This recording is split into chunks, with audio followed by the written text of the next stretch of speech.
the Inland Taipan, the most venomous snake in the world. Captive care and some interesting stuff about the venom coming up. Subscribe now. Fangs in your face.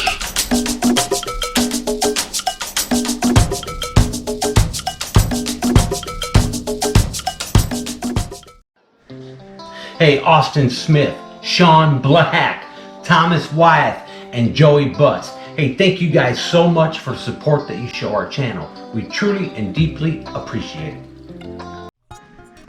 What's up, Venom Squad? Hey guys, we're just kind of monkeying around in the snake room today, but we gotta clean Diesel because he is a eating machine.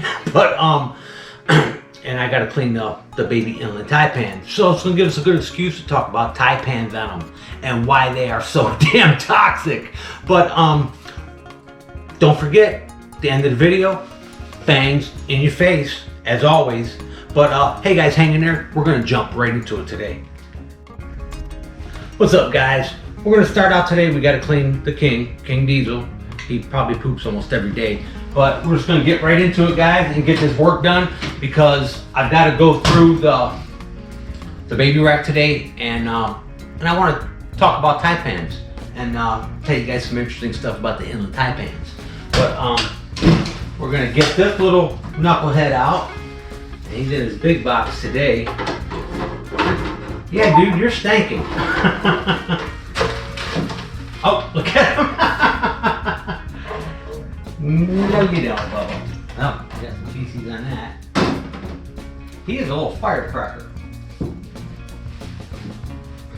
Come on, big guy.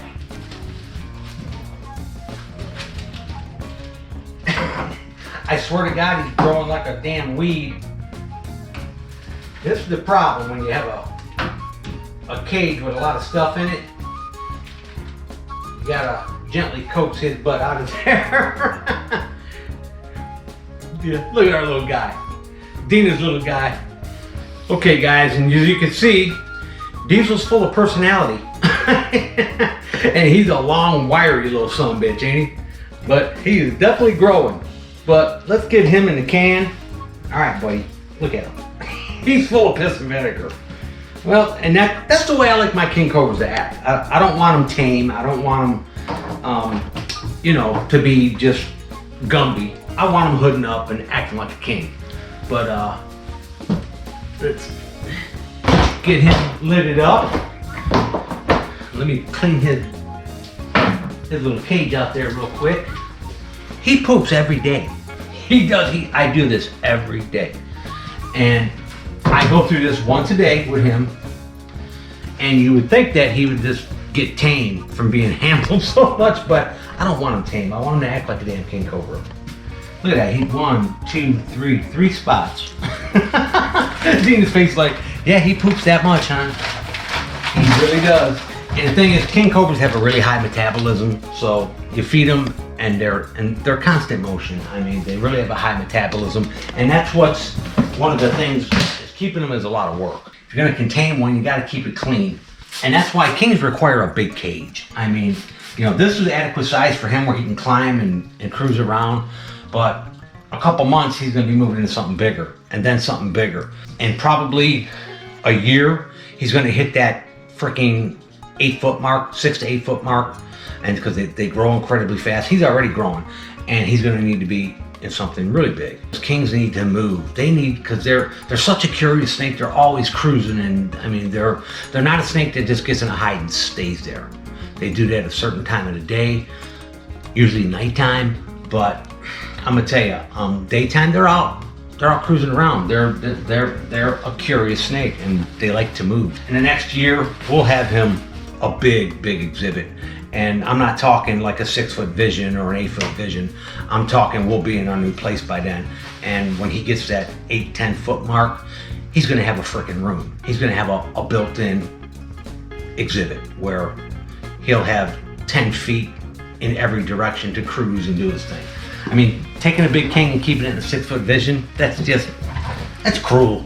You know what I mean? You can't do that to him. I actually had a true 14-footer for many years, and when I first moved down south here, I raised my king. I had that boy in a room. He had his own built in the wall exhibit, and that's what he was used to.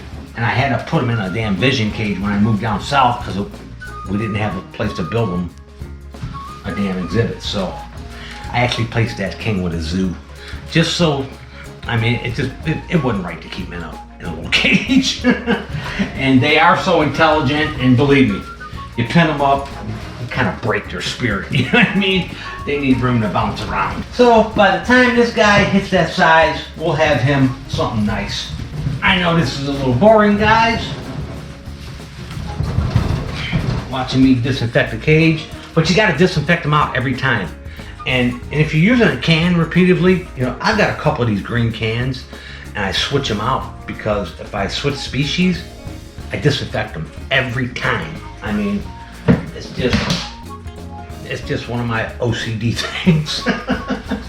I disinfect everything every day. Today we're going to rap about Inland Taipans, you know, and what makes them so damn dangerous. And for years, everybody was under the assumption that, you know, that the belchers and several different sea snakes were the most toxic, you know. Brian Fry debunked that, you know, and it wasn't that Ernst was wrong. They are very toxic, and they are freaking up there on scale, but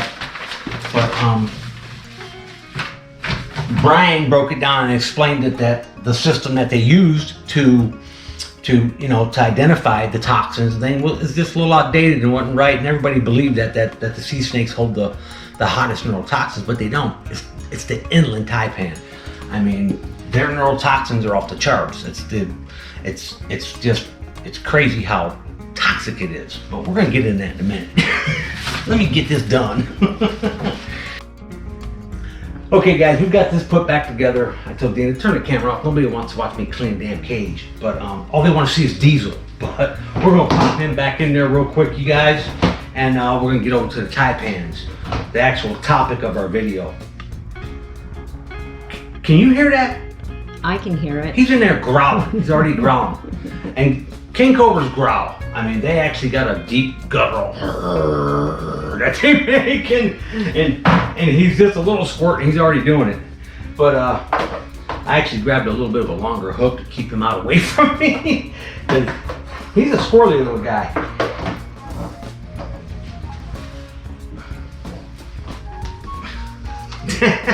His little knucklehead. Oh, yeah, Diesel. Yeah. He's like, who's that over there? That's your mama, dude. That's the whole reason why you're here. He's a cute little booger, ain't he? And he is growing like a damn spider. This little king is just putting on size like it ain't nobody's business. What a cool little snake, right? Yeah, that's your mama. But let's go ahead and pop this guy back in his cage. Go on, Diesel. I wonder how long he is now. I bet you he's 5 foot already. Well, like I said, he'll be 6, 8 foot, maybe even bigger in a year, and we'll have something built nice for him by then. But we're gonna jump over, guys, and clean the baby Taipans. We're gonna talk about Taipan captive care, and we're gonna talk about Taipan venom and why we think it's so damn toxic. Okay guys, the Inland Taipan, the most venomous damn snake in the world, and you know, for years we all thought that it was, you know, the sea snake because of Ernst, the thing he done and the publications and stuff, but Brian Fry debunked that, and with his team, I mean, there's literally, the Inland Taipan does have the most toxic, neurotoxic component out of any other snake. You know, just recently the Western Desert Taipan was discovered, and they think that one may even be more toxic. So who knows? But as of right now, the Inland is the hottest son of a bitch on the earth. I've been getting some questions lately on how I got my babies to eat. There's a few other keepers that got some baby Inland Taipans, and they're having problems with them getting feeding. You know, and I had one guy even ask me, well, should I try lizards? You know, these guys are specialized. They're mammal eaters, and that venom it's evolved to kill mammals specifically. But mine done really well right out of the gate. You know, I started with a live prey at them, and they didn't want nothing to do with it. I'm like, okay. I did a fresh killed hopper mouse with its head split open, just left them in there overnight, and they consumed them. And now they're at the point where they'll just take them right off the tongs. But I've seen some cool stuff feeding them, and I tried to get it on video the other day, but the lights spook them. They're really a shy, secretive snake, and when you put the lights on them, they just run in that high box and they don't want to come out. But I watched one of these guys. Now I've seen this with bigger Taipans. I watched one of these little ones do it though. They actually grabbed the mouse and threw a coil around it. It was cool.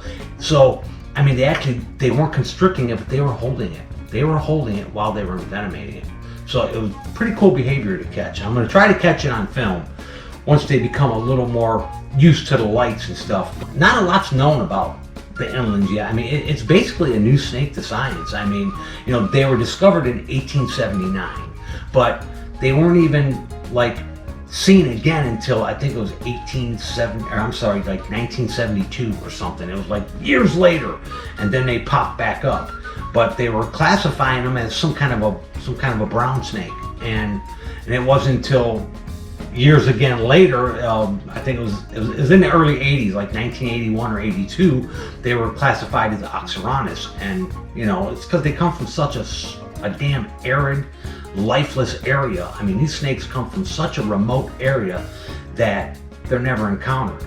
But now they know how to find them and they know where they're at. But you know, these things come from like what they call black soil habitat. It's where it's so sun parched and just so arid and just, I mean, it looks like hell on earth. Nothing looks like anything can live there, but the Taipans live there, and all the animals that live there are adapted to that kind of surroundings. I mean, they actually spend most of their time in the big shivers and cracks in the soil from being sun parched. They stay down in that stuff most of their lives. You know, they only come out to warm up when it's cool and, you know, and hunt.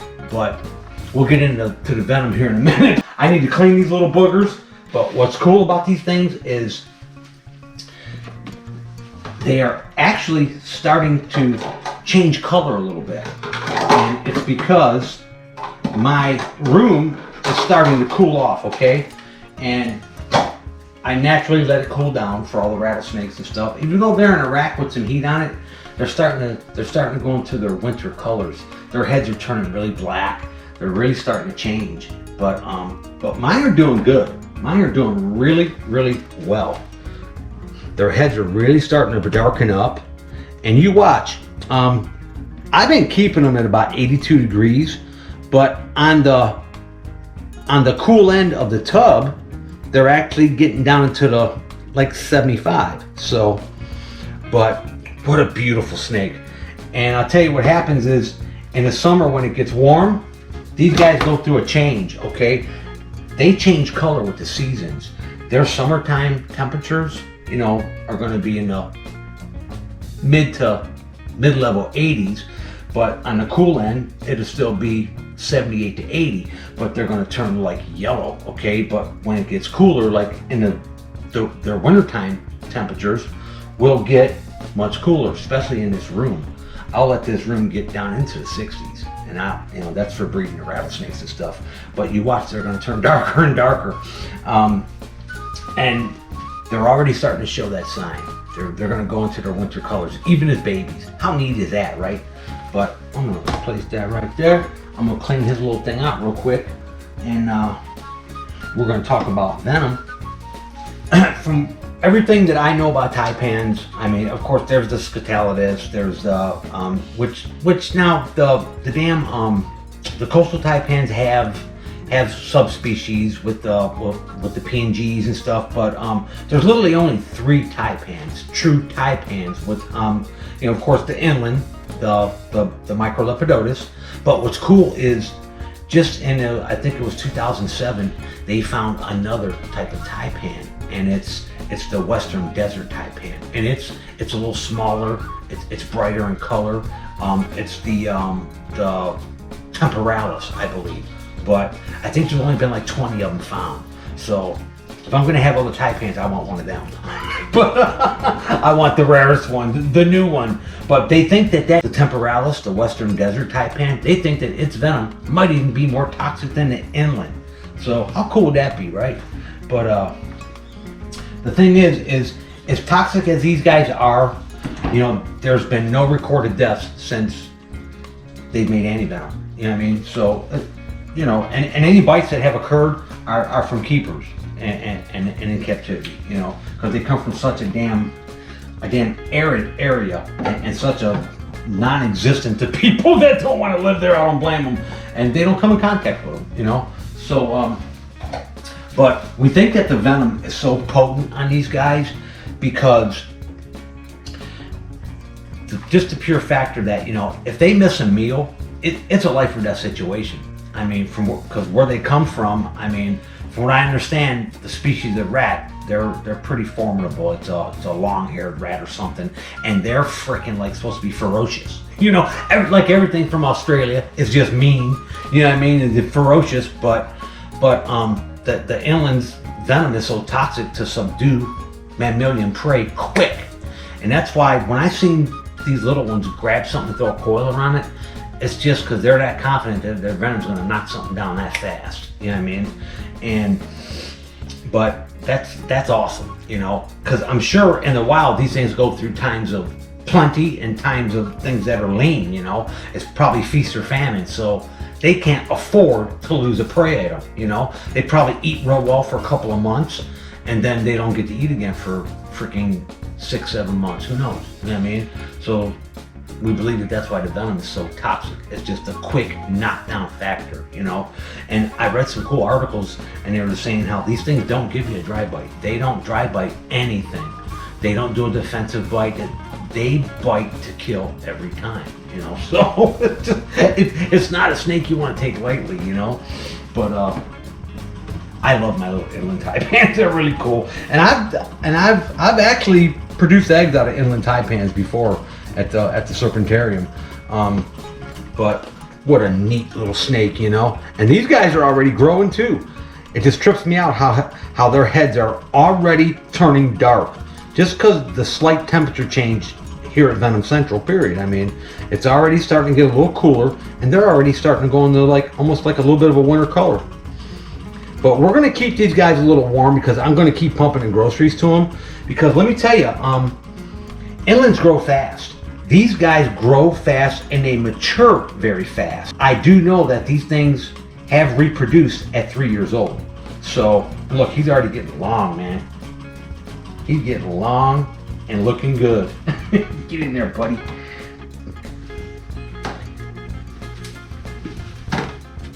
These drawers are really tight, which is good. And this is the little girl.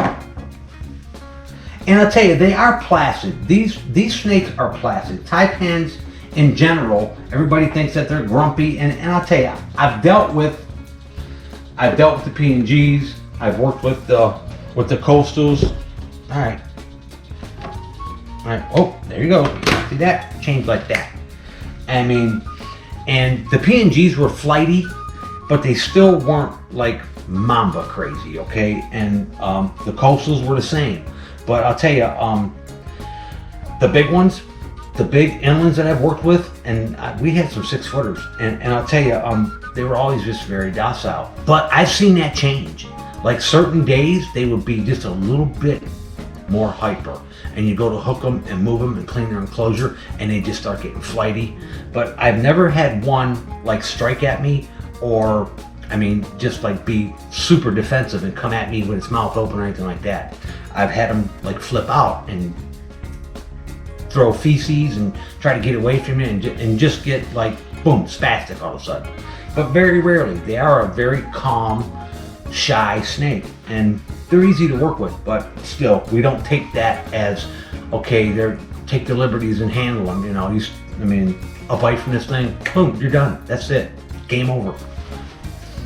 All right, let me clean this thing up. And we're going to talk about venom, because the venom of this thing is so interesting. It's just got me enthralled.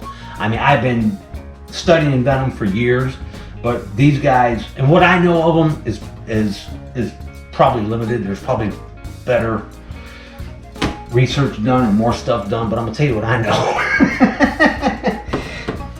You know, and the thing with the damn venom of the inland is literally, okay, we all know it's got a crazy neurotoxin, it's got a hemotoxin, it's got a myotoxin which affects your muscles, and you know it may even contain some hemorrhagens, and I mean it's just a menagerie of stuff, okay?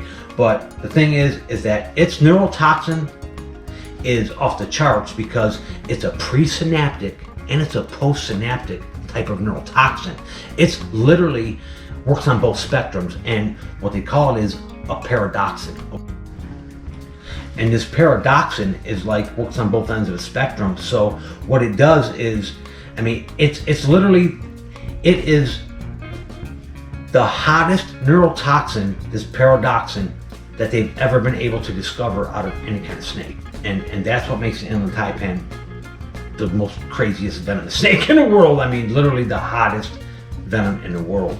And I mean, they say that the bite from an adult can kill 100 grown men and 250,000 mice. I mean, I wanted to feed them live just to see how quick they knock a mouse down, but they wouldn't eat them.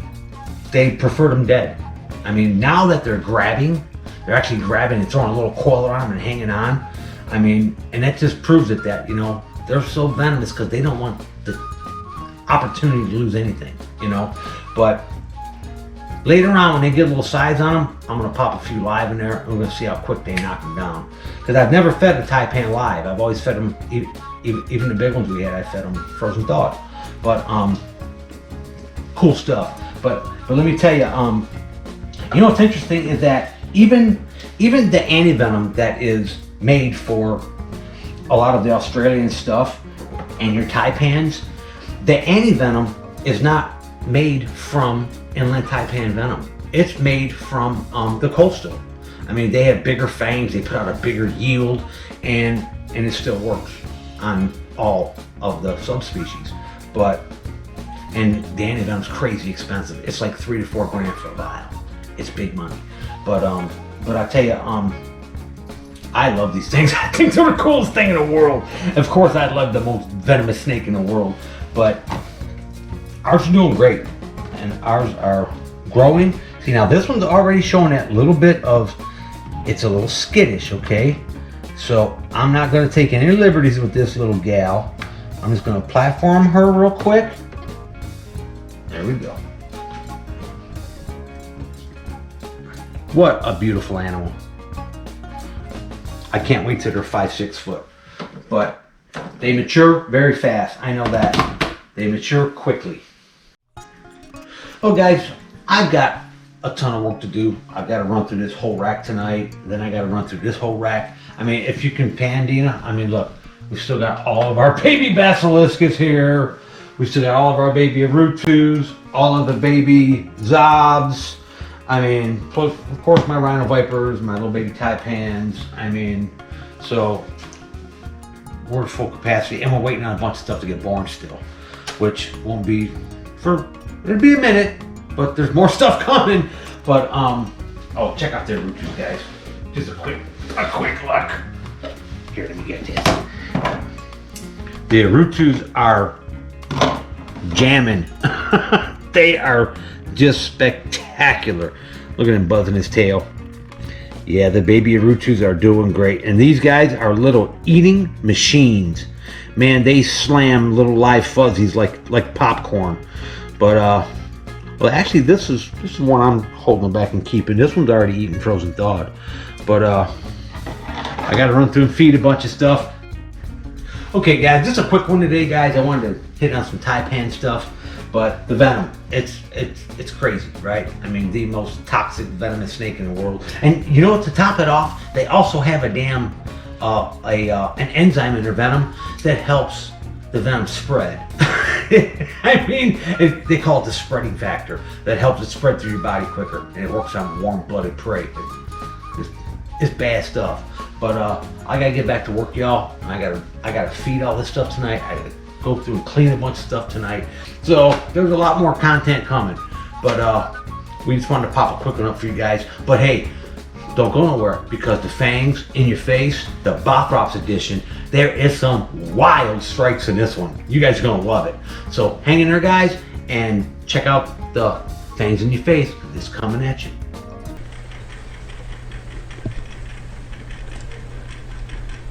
And she is not gonna hit it today. Oh, there it is.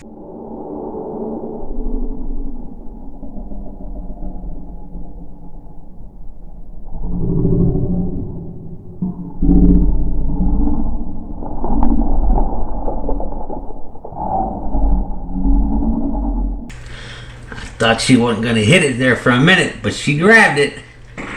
Good girl. All right, let's see if this male Bothrops alternatus is ready to. Oh yes, good boy.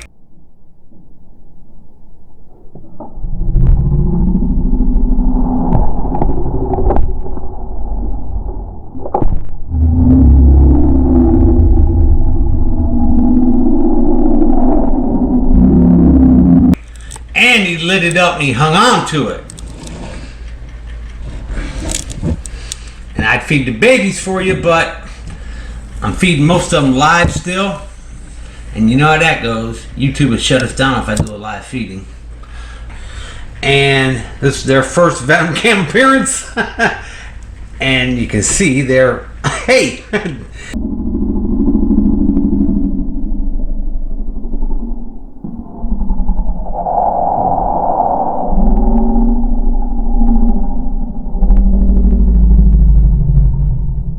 Usually they come bouncing out of here like little jack-in-the-boxes.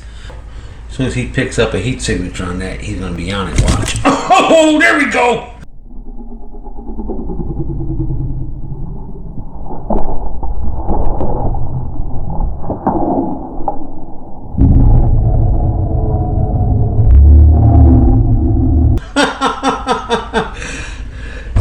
These things are moving up in prey items, as you can see. They're not eating fuzzies no more, they're eating adult mice.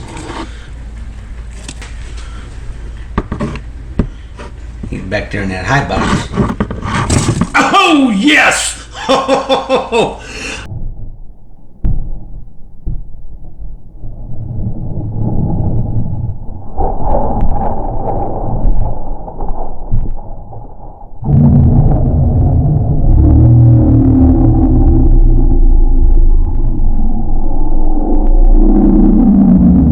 Oh, you little stinker, you. What a fierce little snake. These things are just so damn dangerous, it's not even funny. They're just little scud missiles. Let's give him a little tap here for some vibration. Alright, here he comes. Let him pick up a heat signature.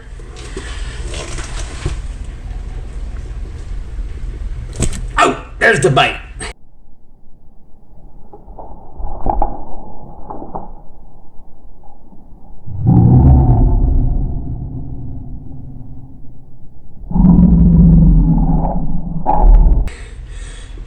Nice little love tap. We got this big gravid female up in here, and I've been giving her smaller prey items right now just because she's so full of babies. And oh yes!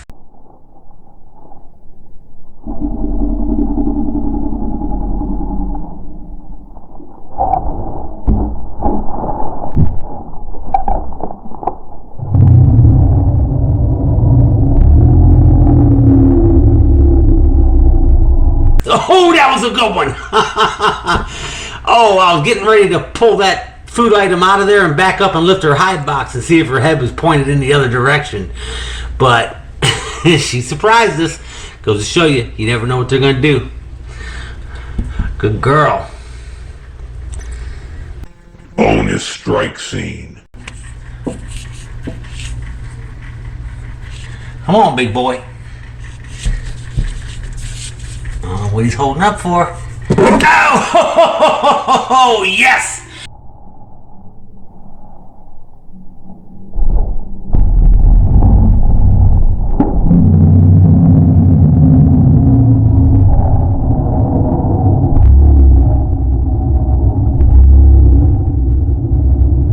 Yes, yes. Look at that. Oh, that is awesome. Look at the Fangs just buried in that rat. He is clamping down like a vice. Oh, that is cool. Good boy. He took his time on that one. He was picking up the hottest spot on that rat. Atta boy.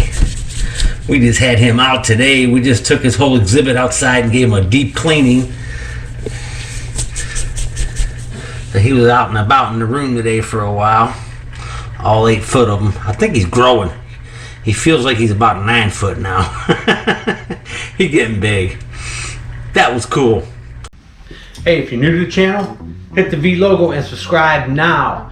Come on back and check out Venomcentral. This is Willie. We're checking out. Later.